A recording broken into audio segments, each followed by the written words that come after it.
नबी सल्लल्लाहु अलैहि वसल्लम ने फरमाया, तुम में से कोई शख्स उस वक्त तक कामिल ईमान वाला नहीं हो सकता जब तक वो मुझे अपने वालिद, औलाद और तमाम लोगों से ज़्यादा मोहब्बत न करे।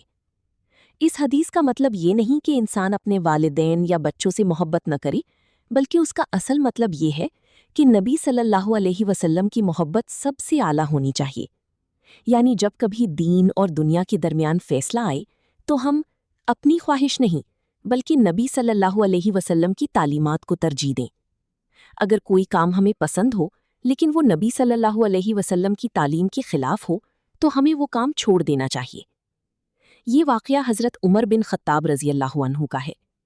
एक दिन हज़रत उमर ने नबी सल्लल्लाहु अलैहि वसल्लम से कहा, या रसूल अल्लाह, आप मुझे अपनी जान के अलावा हर चीज़ से ज़्यादा महबूब हैं। नबी सल्लल्लाहु अलैहि वसल्लम ने फरमाया, नहीं, उस वक्त तक नहीं जब तक मैं तुम्हें तुम्हारी जान से भी ज़्यादा महबूब ना हो जाऊं। ये सुनकर हज़रत उमर ने फ़ौरन कहा, अब आप मुझे मेरी जान से भी ज़्यादा महबूब हैं। तो नबी सल्लल्लाहु अलैहि वसल्लम ने फरमाया, अब तुम्हारा ईमान कामिल हो गया। नबी सल्लल्लाहु अलैहि वसल्लम की मोहब्बत सिर्फ ज़बानी ना हो बल्कि अमल में हो। सुन्नत पर अमल करना ही असल मोहब्बत है। अपनी ख्वाहिशात को दीन पर कुर्बान करना ईमान की निशानी है। अगर ये पैगाम आपको अच्छा लगा हो तो इसे लाइक और शेयर ज़रूर करें ताकि दूसरों को भी नेकी की दावत मिले। अल्लाह हाफिज़।